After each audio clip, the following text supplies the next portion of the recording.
Նորից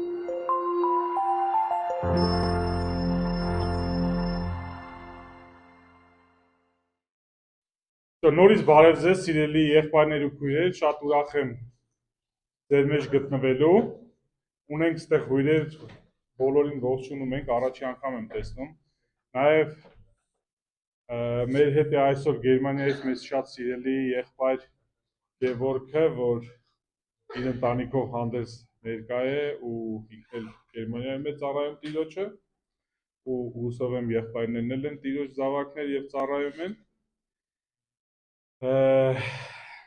Այսօր մենք դուք գիտեք մեր սերտողաշարը գաղատացիների գրքից է, բայց մի պահ դադար ենք առնելու, որովհետև նայելու ենք այսօր երկրորդ Տիմոթեոսի նամակը, Պողոսի նամակը, երկրորդ Տիմոթեոս, որ ինչու համար ենք սենց անում, որովհետև նախ առաջին էս իմ քննության թեման է, սենց ասեմ ձեզի, որ միջև ամսվա պետք է քարոզիչների դպրոցում ես էդի հանձնեմ։ Ու երկրորդը իրականից 6 ու 8 համարների մեջ շատ արդիական թեմա գոյություն ունի, որը որ մեր եկեղեցու համար շատ կարևոր է այս պահին։ Ինչով է դա պայմանավորված։ Նախ ասեմ, որ այս նամակը մտնում է հովիվներին ուղված նամակին։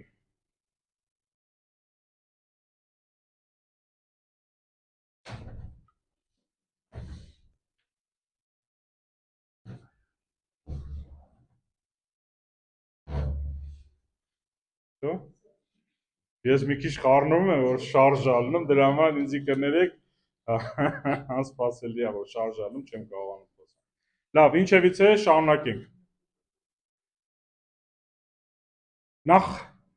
ասեմ այս գիրքը պատկանում է այսպես ասած հովիվների թղթերին, Տիմոթեոսին եւ Տիտոսին ուղված նամակները նոր կտակարանի մեջ կոչվում են կանոնի մեջ հովվական նամակ։ Ինչու, որովհետև ուղված է հորդորով դեպի հովիվներին։ Առնվազն, դե Պողոսը շատ աշակերտներ ունեցել, բայց առնվազն երկուսը, որ մենք տեսնում ենք, հովիվ էին, մեկը Տիտոսը, իսկ մյուսը Թիմոթեոսը։ Ու առանձնահատուկ էս երկրորդ նամակը Թիմոթեոսի ուղված նամակը առավել թանկ է մեզ համար, որովհետև սա Պողոսի վերջի նամակն էր։ Սա մենք տեսնում ենք 6-ից 8 համարներում, որտեղ գրված է ու հստակ Պողոսը գիտակցում է, որ էլ հնարություն չի լինելու, իրան պատժելու են ավետարանի համար։ Ու իհարկե գիտակցելով, որ սա վերջի նամակն է առաքյալի, իրականում արժեքը բարձրանում է մեր համար, որպես քրիստոնյաներ։ Հռոմեացիների 12:1-ը Աղաչում եմ ձեզ եղբայրներ, Աստծո ողորմությամբ, որ ձեր մարմինները որպես կենդանի սուրբ Աստվածահաճո զոհ պատրաստեք։ Դա է ձեր հոգևոր պաշտամունքը։ Համեք, ձեր մարմինները կենդանի սուրբ Աստվածազոհ մատուցեք։ Այսօր շատ քրիստոնյաներին, որ ասես, գիտես ինչ, դու պետքա ինչ-որ մի բան զոհաբերես ծառայության համար։ Ասենք քո ժամանակը, որ դու պարկած ես ու հեռախոս ես սկրոլանում, ասենք այն աշխարհիկ հաճույքները, որոնք որ ասենք թե նաև մեղավոր ու մեղկալից չեն, այդ ժամանակը դու պետքա կդրես ու տաս ծառայությանը։ Միանշանակ քեզի, որ դու ասես պետքա զոհաբերես, պետքա ամեն ինչ ներդնես, շատերը չեն ընդունի։ Ու շատերը կասեն, որ դու ծայրահեղական ես։ Ծայրահեղ մոտեցում է, ես եկել եմ, ապրում եմ, շատ լավ է, Աստված ինձ փրկել է, ես իմ կյանքը ունեմ, իմ անձնական տարածքը ունեմ, այո, հա, երկինք եմ գնալու, բայց ես իմ կյանքը ունեմ, մի խանգարեք, ես գիտեմ։ Սենց է շատերի մոտեցումը, բայց մի հատ նայեք Պողոսի մոտեցումը, որ այն դեպքում, որ իրան արդեն տանում են մահապատժի, իրան արդեն համոզված է, որ դուրս չի գալու, բայց շարունակում է ծառայել։ Ինչի, որովհետև գիտի, այդ ժամանակաշրջան մեր կոնտեքստը մեջ բերեմ, որ դուք պատկերացնեք, երբ այնքեր բերդում նստած, ինքը միջև էդ էլի նստած էր, բայց ընդդայից հանգիստ նամակներ գնում։ Ուղղակի այս պահին այդ կայսրը բռնեց Հռոմը վառեց, ինքը տենց մուսա էր եկել իրան, թե ինչ է որ բանաստեղծություն ա ուզում գրի պաժարի մասին, հա, պաժար հայերեն հրդեհի մասին, բռնեց հրդեհեց ամբողջ Հռոմը ու նստած բան էր, բանաստեղծություններ էր գրում։ Պատասխանատվության տալու ժամանակ ասեց քրիստոնյաներն են արել։ Ու քրիստոնյաների հանդեպ ատելություն առաջացավ։ Իսկ Տիմոթեոսը երիտասարդ հովիվ էր։ Շատ լավ գիտակցում էր Պողոսը, որ երիտասարդ հովիվը կարա ինչ-որ հարցով գայթակղվի, վախենա ավետարանը քարոզելուց։ Քի որովհետև այդ ժամանակ եթե դու քրիստոնյա ես, դու ապագա չունես այդ Հռոմում, դու ապագա չունես այդ միջավայրում։ Դու չես կարող ավետարանը պարզ բացատրես ու ասես առանց կաշկանդվելու խի, որովհետև ոչ մեկ չի ընդունում այդ։ Բայց Պողոսը հորդորում ասում է, նա ես մահվան առաջ եմ։ Դու ավետարանը քարոզի։ Ու դա ամենակարևորը։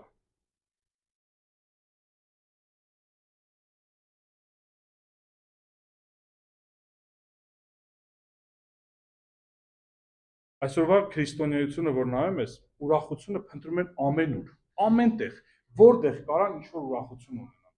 հանգստություն, հաճելի լինի իրենց։ Ֆիլիպեցիների 2:16 Կենաց խոսքը ամուր պահելով,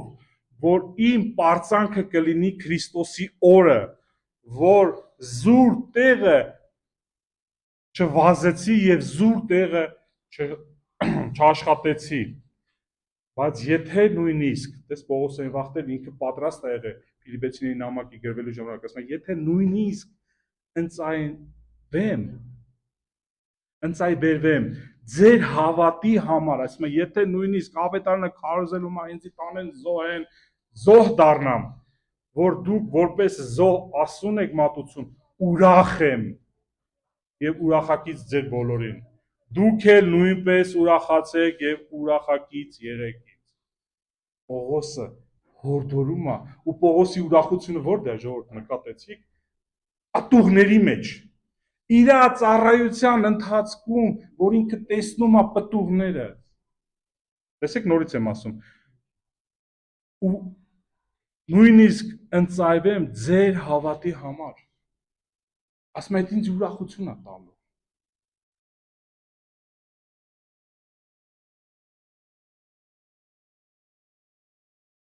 Դուք տեսնում եք որտեղ է Պողոսի ուրախությունը։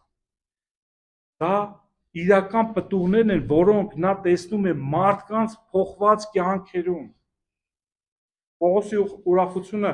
փոխված կյանքերն են այն մարդկանց, ովքեր ապաշխարեցին եւ հավատացին ավետարանին իր ծառայության ընթացքում, այն ավետարանը, որը Պողոսը տարածում էր, որը իզորու է փոխել ընկած մարդու կյանքը։ Հռոմեացիների 1:16 մենք շատ անգամ այս ամբիոնից կարդացել ենք։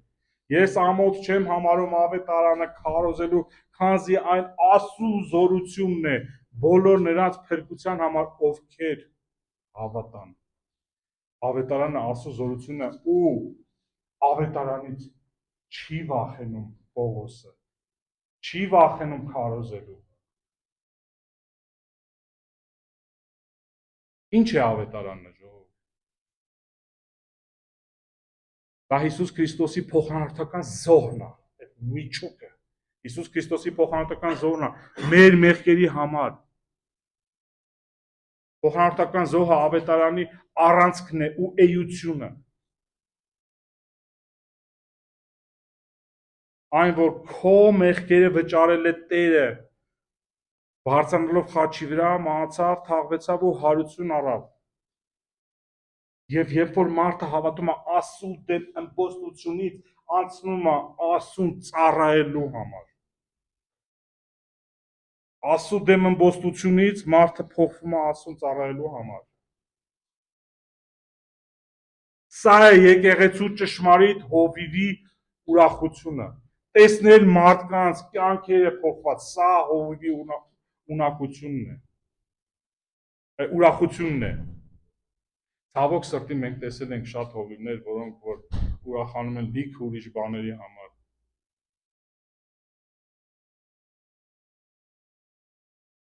Հավատարիմ հովիվը, հավատարիմ ծիրոջ ծառան պատրաստակամ է անznազոհաբար ծառայել իր հոտին Աստծո փառքի համար։ Եվ այս ամենի համար անհրաժեշտ է զոհաբերական այդ կաչեստվը, այդ հատկությունը ունենա մարդ։ Սեփական ժամանակը զոհի։ Ես ձեզի ասեմ իրականից հովիվի կամ հովական ծառայության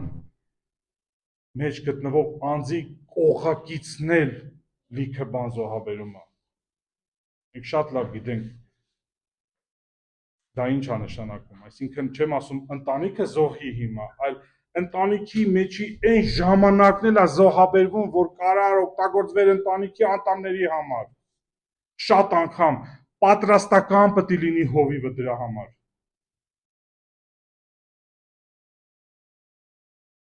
Պետք է պատրաստ լինի դնել ամբողջ իր կյանքը ավետարանի տարածման գործի համար։ Եվ բնավորության այս հատկությունը անznազոհություն, անձը ուրանալ ծառայության համար պետք է ունենա յուրաքանչյուր ծառա, սա մենակ հովիվին չի։ Սա ցանկացած քրիստոնյայի հատկություն պետք է լինի, եթե դու Տիրոջն ես ծառայում։ Դու պետք է ունենաս այդ անznազոհությունը քո մեջ, պատրաստակամությունը ծառայելու։ Ցավոք մենք տեսնում ենք հովիվների, որոնց ուրախությունը ոչ թե Աստծո փառքի ծառայության ընթացքն է, բարի պտուղներ տեսնելու ընթացքն է, այլ փոխված կյանքերը տեսնելու ընթացքի մեջ է, այլ իր անձը ոչ թե ուրացնելու, այլ իր անձը մեծարելու մեջ է։ Բայց մի հատ հարց է առաջանում, ինձ թվում է ձեր մոտ էլ առաջացած կլինի։ Որն է անznազոհ ծառայության շարժարիթը։ Ես անznազոհ ինչ-որ ծառայություն եմ անում, ես իմ անձը ուրացել եմ, ես իմ ժամանակը սա տվել եմ։ Ինչ շարժարիթ ունեմ։ Կամ որտեղից է իմ մոտ այդ ուժը, կամ որտեղից Պողոսին այդ ուժը,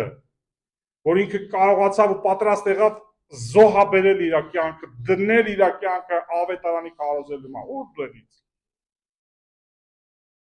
Կամքի ուժ։ Շատ աշխարհիկ մարդիկ վստահաբար հենց այդպես կպատասխանեն, որ դա կամքի ուժ է, դա հատուկ մարդիկ են։ Ու ցավով եմ ասում, շատ քրիստոնյաներն էլ են այդպես մտածում։ Բայց ոչ։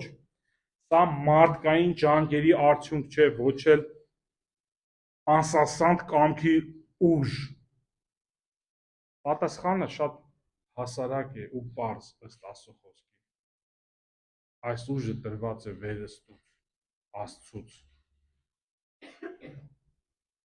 Սա Սուրբ Հոգու գործն է, որը փոխում է մարդուն ավետարանին հավատալու պահին։ Հենց Աստվածը եւ Սուրբ Հոգու միջոցով իր զավակներին տալիս է ծառայության այս զորությունը։ Մարդը ապաշխարելուց հետո, վերստին ծնվելուց հետո Աստծուց ստանում է այս ուժը։ Ստանում է վկայության զորություն։ Գործք առաքելոց 1:8 ասվում է. դուք զորություն պիտի ընդունեք, Աստված ասում է, դուք զորություն պետք է ընդունեք։ Երբ Սուրբ Հոգին գա ձեր վրա, եւ պիտի լինեք իմ վկաները մինչև երկրի ծայրերը, Քրիստոսն է։ Զորություն պետք է ստանալ, որ վկա լինեք։ Աստված տալիս է նաև հոգևոր պարգևներ, որոնք որ կոչված են եկեղեցու շինության համար։ Աստված նաև ներքին փոփոխությունների համար զորություն է տալի։ Բ Տիմոթեոս 1:7 համար, որովհետև Աստված մեզ չտվեց վհատության հոգի, այլ զորության, սիրո եւ զգաստության։ Սիրելի բարեկամ, դու ունես այդ հոգին։ Սիրելի եղբայր ու քույր, պատրաստ եք արդյոք ծառայելու Աստծուն։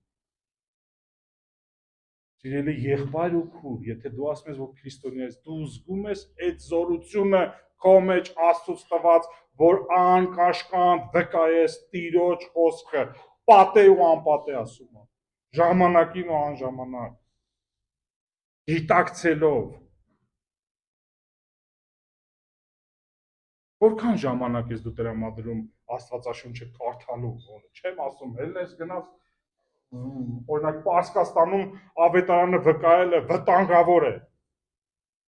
քան թե Երևանում կամ Գյումրիում, չեմ ասում, ելն ես գնաց Պարսկաստան, քեզի ճղես, ասես ավետարան ասում եմ, ինձի սպանեք, չէ, քանի անգամ ես կարդում օրվա մեջ Աստվածաշունչը տունը դիվանին նստած։ Քո մեջ այդ հարցը պատասխանը նայի, ես չեմ ասում, ես չեմ մեղադրում, ես ասում եմ, որ անznազողությունը ոչ թե մենակ մահվան ներքո Պողոսի նման գնալ ավետարանը քարոզելն է, այլ ժամանակը քո վրա աշխատես, գոնե Աստվածաշունչը կարդաս։ Գոնե փորձես հասկանաս համարներ։ Իսկ եթե ինչ-որ բաներ չհասկանաս, գաս հովիվներին կամ ծառայողներին հարցնես, հա, Սարգիս եղբայր։ Շատ են հարցնում քեզ համարներ։ Հուսով եմ, հա։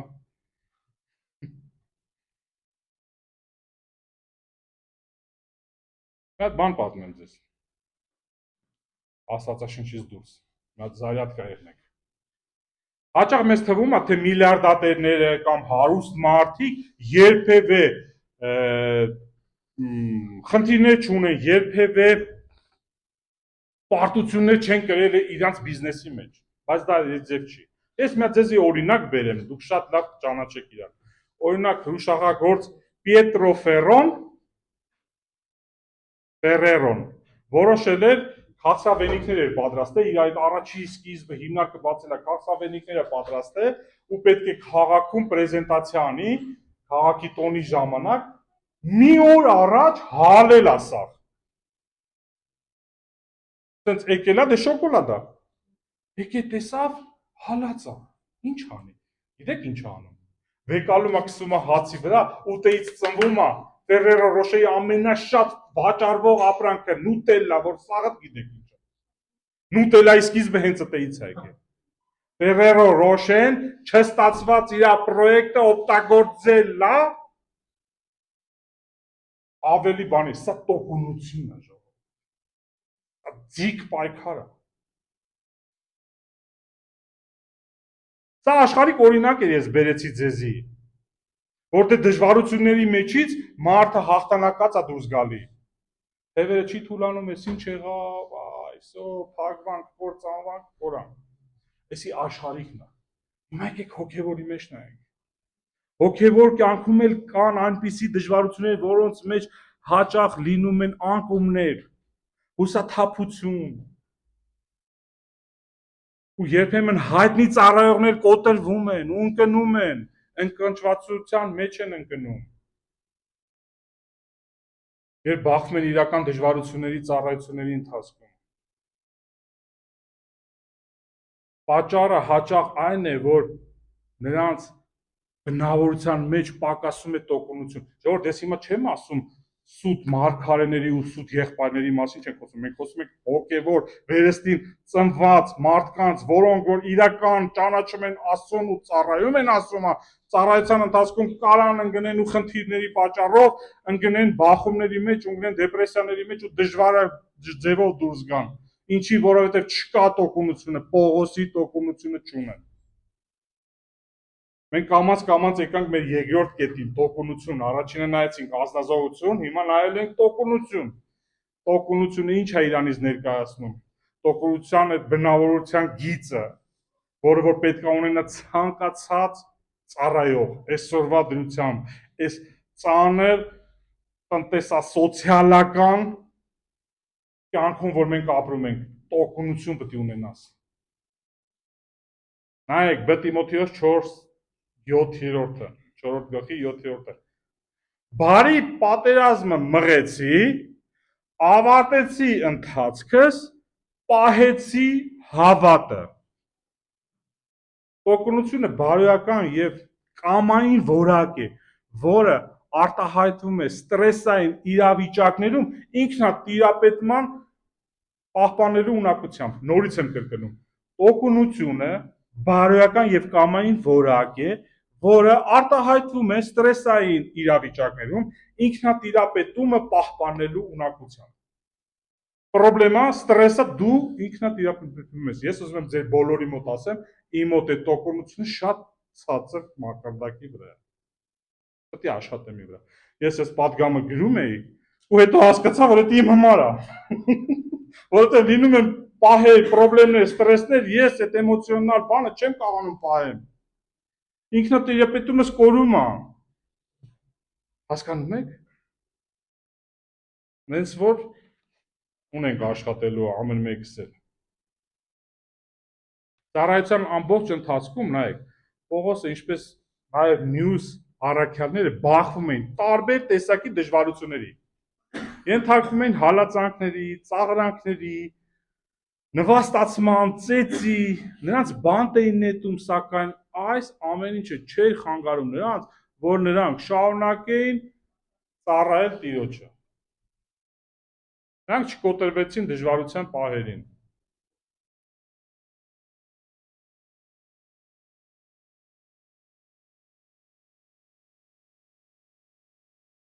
Այ երբ որ դժվարությունների գալիս, օրինակ մարզիկներ տեսել եք, չէ՞, սպորտսմենները հելնում են, պարապում են, այդ ամեն ինչը, այդ նագրոսկեքը վեսնում են իրանց վրա, ինչի համար, որպեսզի ուժեղանան։ Այդ տոկունությունը էլի փորձի նման գալիս է։ Դու կամած, այդ հոգևոր աճի ժամանակ դու բախվում ես խնդիրների, խնդիրների, մյուսին դու ավելի պատրաստ ես, մյուսին ավելի պատրաստ ես, մյուսին ավելի պատրաստ ես, չես անգամ։ Ես սիրով պետք է ընդունես դժվարություններ ու դրա մեջով անցնես։ Գործ Կարաքելոց 14 գլուխ 19-ից 23 համարներն եմ ուզում կարդամ ձեր համար։ Եվ մինչ նրանք շրջում էին ու ուսուցանում էին, Անտիոքից եւ Իկոնիոնից եկան հասան հրեաներ, որոնք Պողոսի եւ Բարնաբասի հետ համարձակությամբ վիճելով խաբեցին ժողովրդին, որ հեռու մնան նրանցից, քանի որ ոչ մի ճշմարտություն չեն ասում։ Այ եկել են Պողոսի ու Բարնաբասի դեմ դավադրություն են արել, ասում են ժողովրդին, ասում են խաբում են, ասում են սրանք սուտ խոսան են, ու ինչ են անում դրանից հետո այդ ամեն այդ հիմքը ստեղծում են եւ ինչ են անում շարունակության մեջ, հեսա կարդանք։ Եվ Պողոսին քարկոծելով քաշ տվեցին քաղաքից դուրս ու նրան մեռած էին համարում։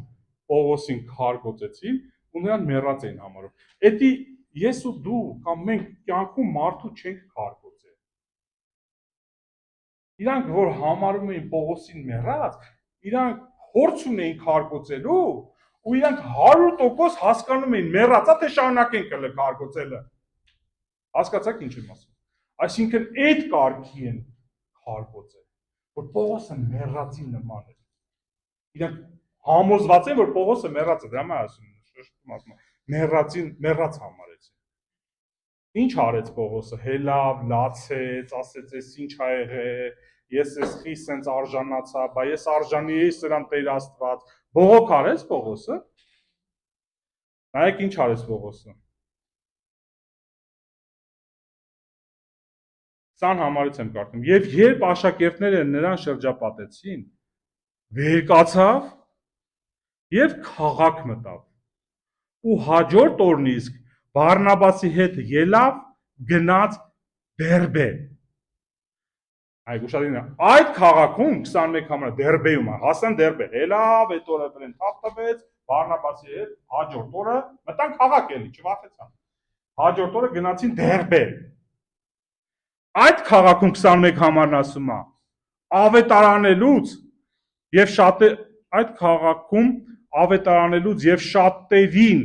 աշակերտ դարձնելուց հետո վերադարձան լույսը։ Պողոսին իսա մեռ էին արել, այսինքն մեռած էին համարը սարքել։ Ինքը հելավ ու շարունակեց գնաց ավետարանելու։ Չեք ուզում ստե։ Ես գնամ ուրիշ տեղ։ Ես ձեր համար, դուք ում համար։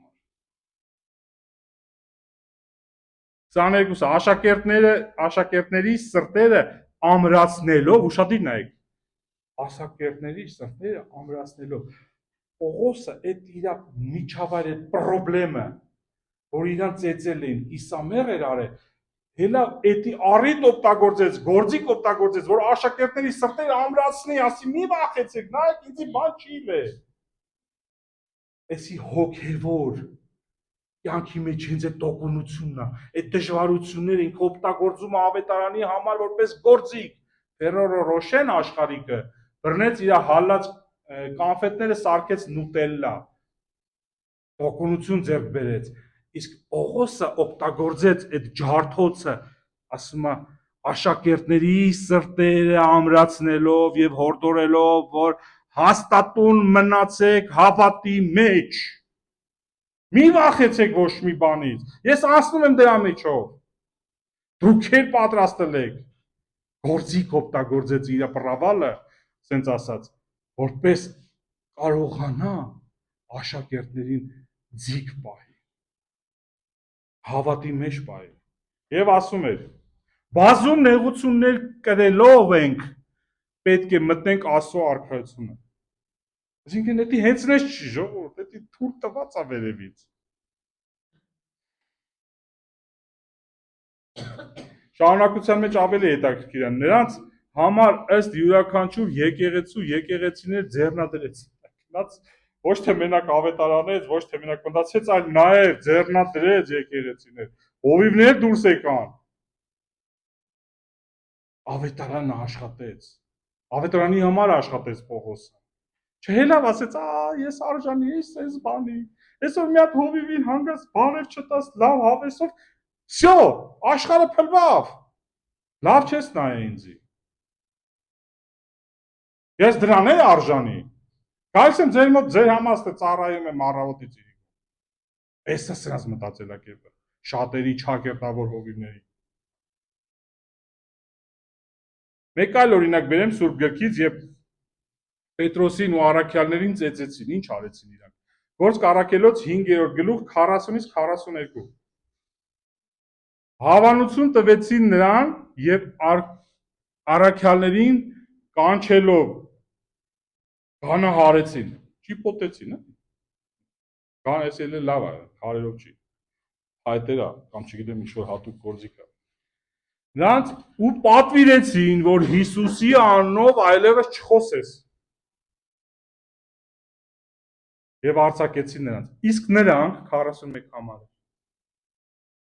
Իսկ նրանք Ատյանից գնացին ուրախանալով,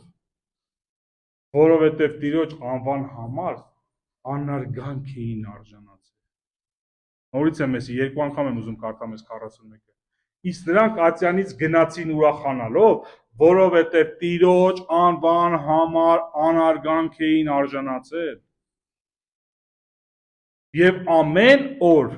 իրանց արգելել են, չէ՞, ավետարանը խոսա, բայց նրանք ամեն օր տաճարում, թե տներում չէին դադարում ուսուցանել եւ ավետարանել Հիսուս։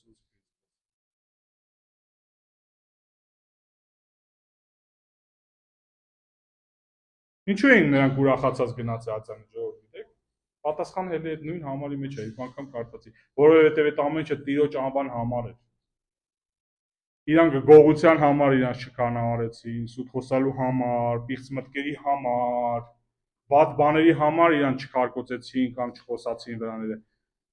Տիրոջ գործի համար, ավետարանը քարոզելու համար ծեծկերա։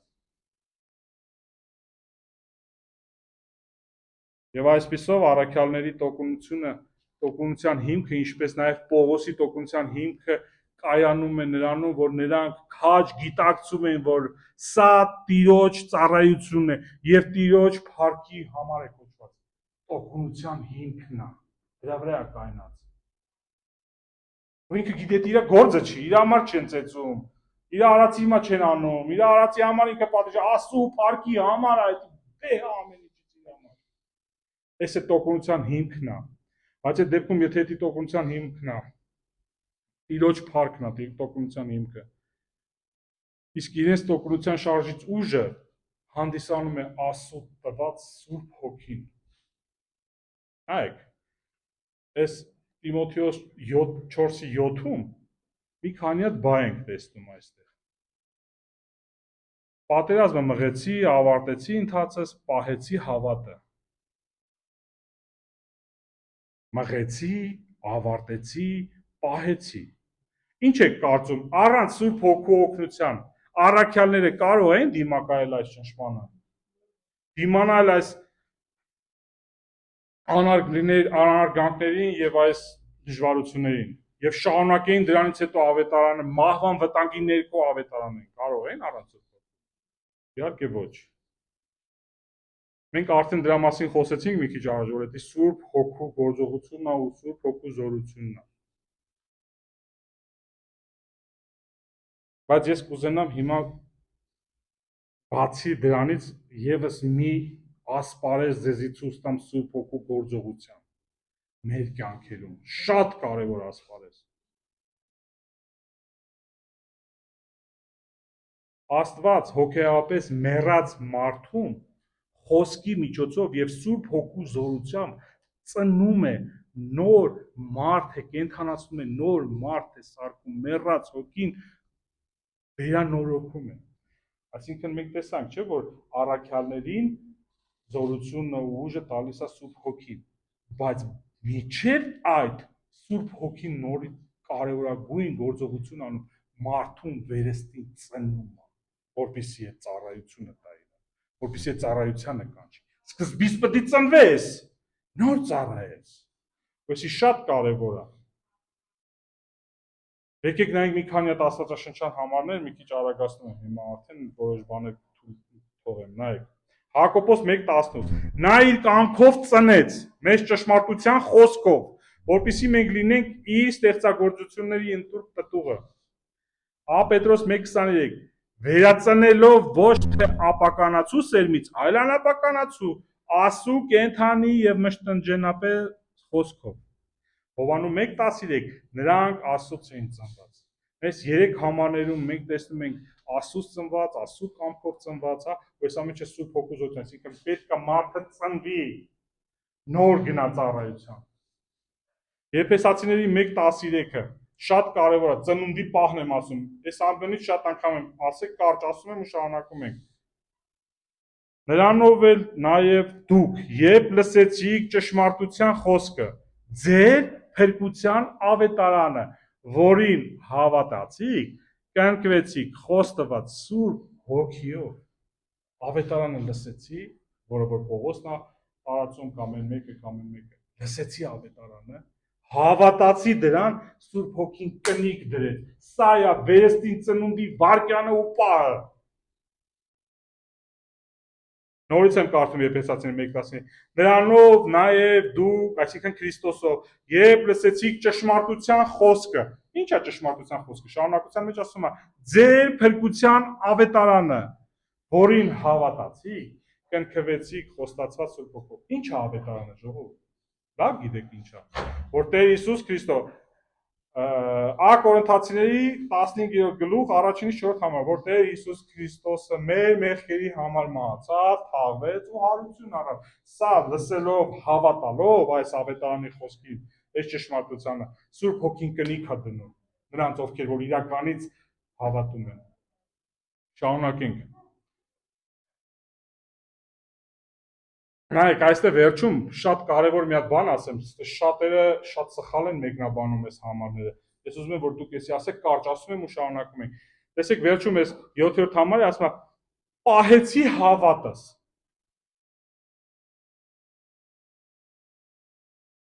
Պողոս այստեղ վստահորեն ասում է, որ նա պահեց հավատը, եւ դա այն առումով չէ, որ նա կարող էր կորցնել հավատը եւ պահպանեց իր մարդկային ջանքերի շնորհիվ։ Ոչ։ Նա պարզապես համոզված էր, որ հավատը նա 100% համոզված էր, որ հավատը նրան տրված է վերստից եւ նա չի կարող կորցնել։ Հետևաբար նա չէր կարող կորցնել հավատը եւ Պողոս այստեղ ասում է, որ պահեցի հավատս այն առումով, որ իր պատասխանատվության ներքո, իր պատասխանատվության շրջանակների մեջ հավատին ընթացքը, վերստին ծնունդից հետո իր ամբողջ այդ ընթացքը ինքը հավատարիմ մնաց գործին, իր տոկունությամբ, անկախ էս որ նոր մենք այս ամբողջը նայեցինք, ինքը հենց այս ամեն ինչն ասում, պահեցի, ես այս պրոբլեմների մեջով անցա, իմ անձնական պատասխանատվությունը, մարդկային պատասխանատվությունը պահեցի։ Հիմա ասես մի հատ բան ասեմ ձեզի։ Այո, Աստվածա տալի մեզի ուժը։ Այո, Սուրբ Հոգին է մեզի վերստին ծնում։ Այո, մեր ամբողջ ընթացքը ինքը մեզի օգնում է ու տանում է։ Բայց ունենք մենք մեր պատասխանատվության բաժինը ժողովուրդ։ Մարդը ունի պատասխանատվության բաժինը։ Ես վերստին ծնված եմ։ Քրիստոնյա եմ։ Եթե ես պարկեմ դիվանին ու սաղորը պուլտով տելևիզոր նայեմ։ Մեկ հեռուստացույց, հա։ Պուլտ չգիտեմ մարդը։ Հա, հեռակառավարման վահանակով հեռուստացույց դիտեմ։ Շատ լավ է, փառք քեզ Տեր Աստված, փրկիր մեղքերից, մեղք չեմ գործում, իհարկե զզվում եմ,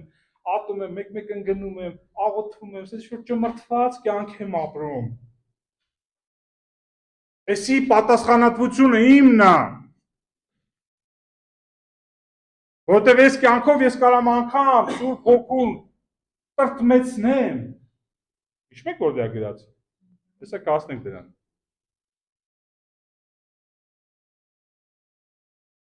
Գործք առաքելոց 20-24 Բայց ես իմ անձը ոչ մի բանով այդքան հարգի չեմ համարում, որքան այն ուրախությամբ ավարտեմ իմ ընթացքը եւ այն պաշտոնը, որ Տեր Հիսուս Քրիստոսից ստացա, Աստծո շնորհի ավետարանի մասին վկայելով։ Այսինքն ես իմ անձը ուրանում եմ։ Իմ անձը ուրանում եմ ինչի համար։ Աստծո ավետարանը հարոզելու համար։ Վերստին ծնված շատ քրիստոնյաներ, ովքեր ունեն Սուրբ Հոգին, ապրում են իրենց մարմնի հաճոյանալով։ Չեմ ասում մեղքերի մեջ։ Բայց դե լավ է, հոգնած եմ, լավ է, սակից եղբայր, այսօր չեմ կարա գամ։ Ժողով, ահա, լավ առանց ինձի բան չի լինի, չեմ ուզում։ Էլի ուրիշ եղբայրներ կգան կօգնեն, էլի հիմա եկեղեցում այդ գործը կա, ինչ ես գամ ինչ անեմ։ Լավ առանց ինձ էլ էս ավետարանը կլինի։ Էսի իմ պատասխանատվությունն է։ Որովհետև ես նախընտրում եմ պարկել դիվանին կամ նախընտրում եմ այս անել կամ այն անել։ Դե եմ ասում, սուտ մարգարեների մասին չեն խոսում, սուտերի քրիստոնյաների, ապաշխարած քրիստոնյաների մասին են խոսում, որոնք որ իրանց ապաշխարելուց հետո պետք է ընթացք ունենան, հոգևոր աճ ունենան, պարտավորվածություն ունեն Քրիստոսին նմանվելու։ Բայց իրանք նմանվում են դիվանին։ Անգյալ մարդու, այս է պատասխանատվության մեջ։ Ինքը այս շրջանակում ասում է Պողոսը, ես պահեցի հավատս։ Ես արեցի այն ինչ որ կարողացա։ Հաճ գիտակցելով որ այդ ամեն ինչի մեջ Աստված է։ Ու այդ ամեն դժվարությունները էլի Աստվածա թույլ տալի։ Ասա Պողոս ջան, այս դժվարությունը դու պետք է ունենաս։ Դու քսի աճես։ Բայց Հովիկ ջան, այս դժվարությունը որ դու ունեցա, գնացի պարկա դիվանին, չես աճի։ Սուրբ Հոգին կտրտմի դրանից։ Հասկանում եք իմաստը։ Դե ոչ թե հավատը կամ փրկությունը կորցնել չկորցնելու մասին է։ Ես ուղղակի այս աստվածաբանական հարցը շատ է ուզում, որ դուք դա ճիշտ հասկանաք։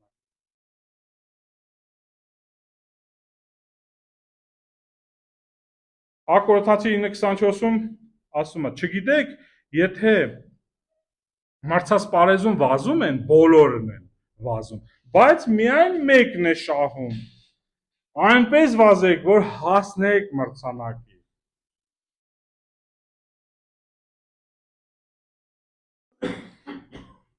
Մարզիկները ամեն ինչում ժուշկալ են։ Նրանք սա անում են ապականելի դափնապսակի համար, իսկ մենք անապականի։ Այն սպորտսմենները պարապում են, բաներ անում ինչ որ պսակի համար, իսկ հավատացյալները Տիրոջ կողմից պսակի համար են անում ես ամեն։ 27 համարում այդ Ա Կորինթացին 9:27 բայց մարմնից ճնշումներն եմ մարմինս ճնշումների եմ ենթարկում եւ զսպում ժողովուրդ մեկ մարմինս ճնշումների եմ ենթարկում եւ զսպում մարդկային պատասխանատվություն կա Աստված մեզի փրկում է հավատքի միջոցով ծնում է կյանք է տալիս մեզի բայց ունենք պատասխանատվություն պայքարելու մեր մեջի հին մարդու հետ ճնշումներ գործադրելու քայլ անելու դեպի Տիրոջը չպարկելու չանգյալանելու այդ կներեք այս բառի մեջ չգիտեմ լավ բառ է չէ անգյալ եկան ոնց են ասում լոդր անբան ծույլ այո անգյալ եմ ասում ոչինչ սովորեմ սոֆատատ նայեք այս սուրբ գրքի համարներից նայեք այս Ա Կորինթացի 9:24-ից երեք հատ կարևոր պահեր ամեն ինչում ժուշկալ են այնպես վազեք որ հասնեք մրցանակի մարմնից ճնշումների եմ ենթարկում ես զսպում դա հենց այն է ինչ ընկած է մարդու պատասխանատվության հիմքում նա պետք է ջանքեր գործադրի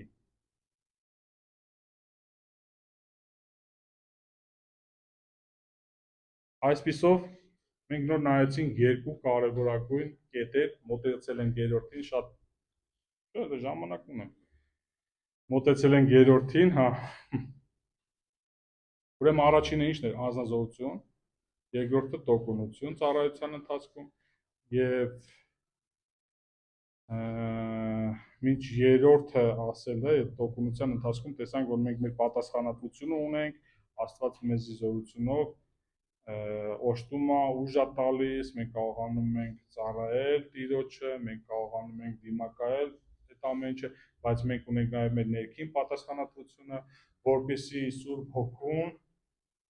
տրտմստենք Աթեսաղոնիկեցի 5:19-ի մեջ կարճ ասեմ մի մարեք Սուրբ Հոգուն կամ ուրիշ թարգմանությունների մեջ գրած է մի տրտմցրեք Սուրբ Հոգուն այսինքն որ դուք զուտ չեք ենթարկվում Տիրոջ կանչին, Սուրբ Հոգու կանչին, Սուրբ Հոգու մղմանը, ծառայությանը դեպի, խաղաղությանը դեպի, էդի տրտմստում է Հոգուն։ Իհարկե կփրկվենք, այտենց համարել գոյություն ունի, ես ոստը չեմ առանձնացել, կփրկվենք ոնց որ խանձված, հա, էդի գործերի, աշխարհիկ գործերի մասին է, հա։ Բայց հետագայում, ասենք, ես այդ համարը ուրիշ օրինակների մեջ կբերեմ։ Այսպիսով մենք կամաց մոտիկացանք երրորդ ամենակարևոր կետերից ինչի համար է ամեն ինչը ժողովուրդ։ Ինչի համար է ամեն ինչը արվում։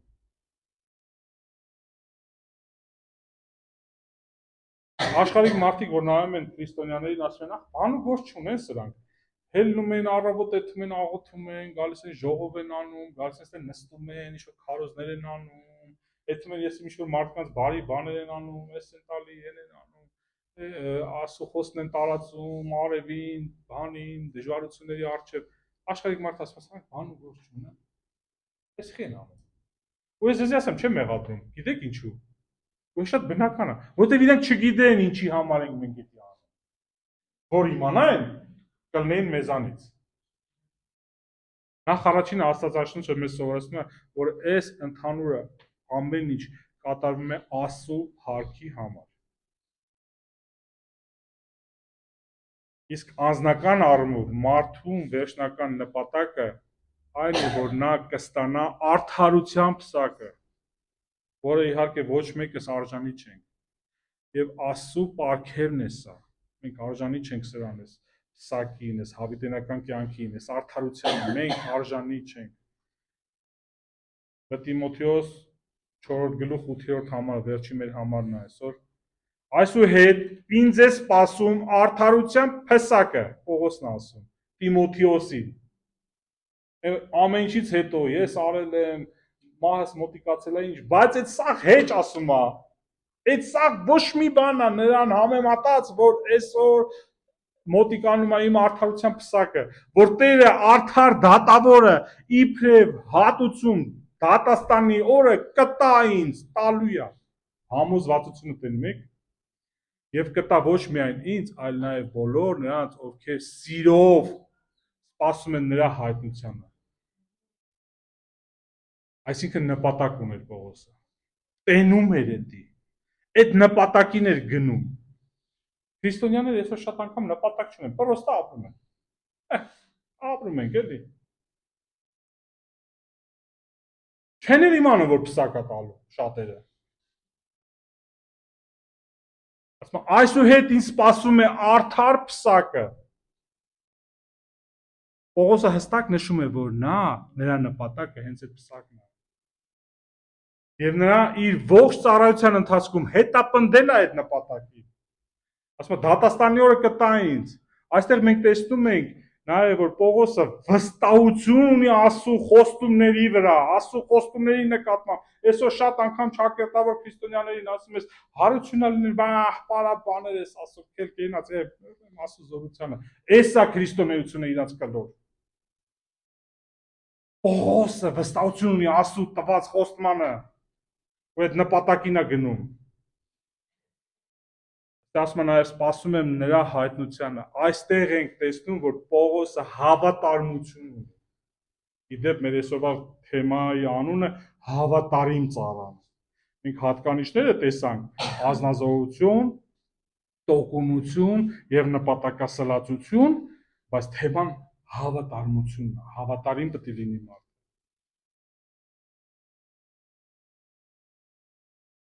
Պողոսը հավատարմորեն սպասում է Տիրոջ հայտնության վերադարձին։ Ժողովուրդ, ձեզ մի հատ հարց եմ տալու։ Ինձ պետք չի պատասխանել, դուք ձեր սրտի մեջ նայեք։ Արդյոք դահլիճում ձեզանից ոմանք կարող են վկայել,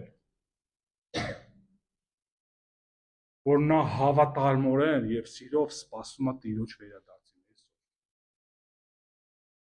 Արդյոք դահլիճում կարա մեկը վկայի, որ այսօր առավոտը ինքը մտածել է Քրիստոսի գալուստի մասին։ Արդյոք դահլիճում կա մարդ, լավ այսօր չէ, մի ամսվա ընթացքում քանի անգամ է մտածել, որ Քրիստոսը գալու է, որ պսակ է լինելու, որ հավիտենական կյանք ունենք խոստված։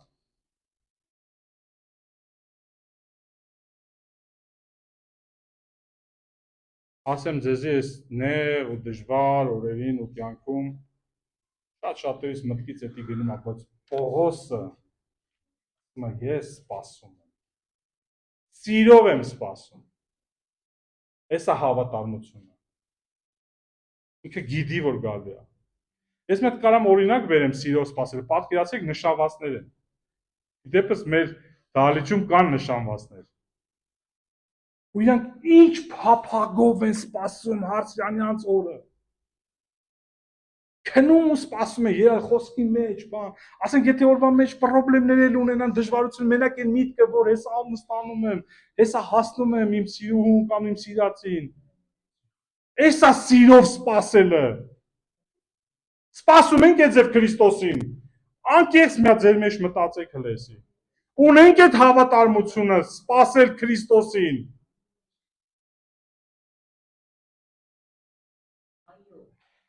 Նախքան այդ պատասխաններ պետք են ձեր մեջ։ Նախքան այսօրվա քարոզն ավարտելը եւ օրինակներ, ես մի հատ էլ օրինակ կբերեմ կենդանիների աշխարհից հավատարմության փաստերի։ Հեսա կասեք, այ Հովանես եղբայր, կենդանին ինչ գործ ունի հիմա մեր այս թեմայի մեջ կամ ինչ գործ ունի, որ մենք իրանից օրինակ վերցնենք հավատարմության։ Որ հա լավ, շունը հավատարիմ է մարդ։ Չի պետք է։ Բայց ես ասեմ, մոռացել եք երևի, եթե տենց հարց առաջացած է մոտ, որ Աստված հենց ինքն է մեզի սովորացնում, որ այդքան կենդանու մոտ եւ օրինակ վերցնենք այդ կենդանուց։ Հիշեցնեմ։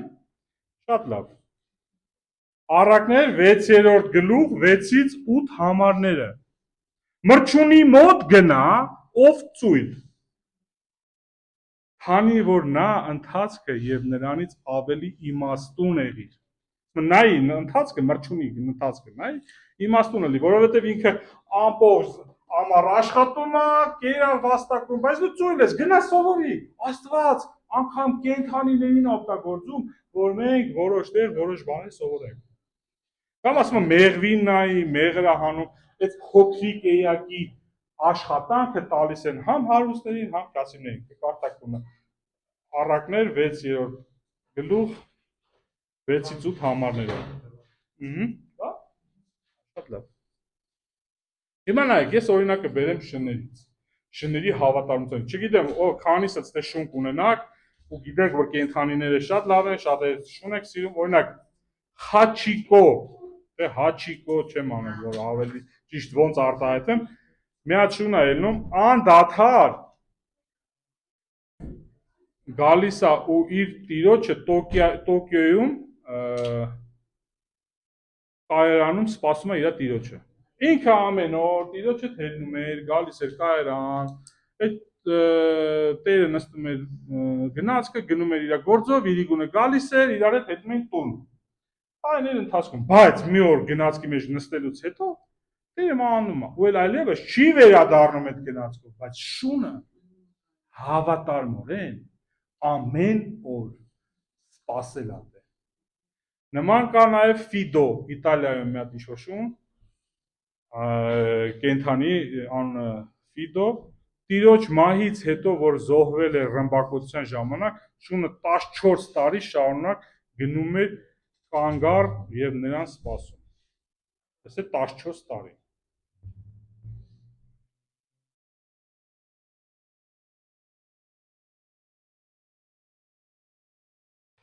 Այս նոտայի վրա ավարտենք։ Օրինակ վերցնենք, որտեղ մենք լիքը սովորելու բան ունենք։ Մենք պետք է հավատարիմ լինենք ծառայության մեջ։ Մենք պետք է ծառայության ընթացքում ունենանք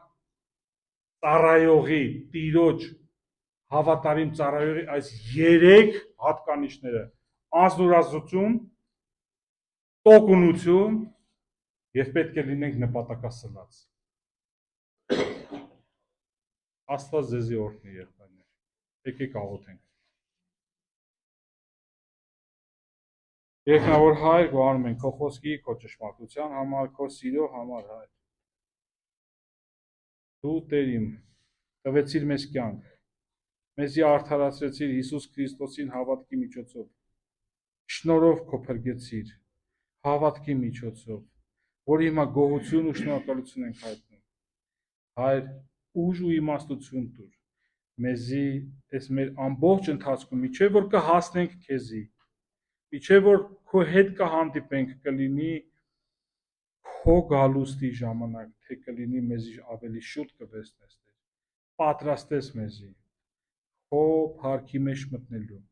որպես հավատարիմ ազնիվ ծառա,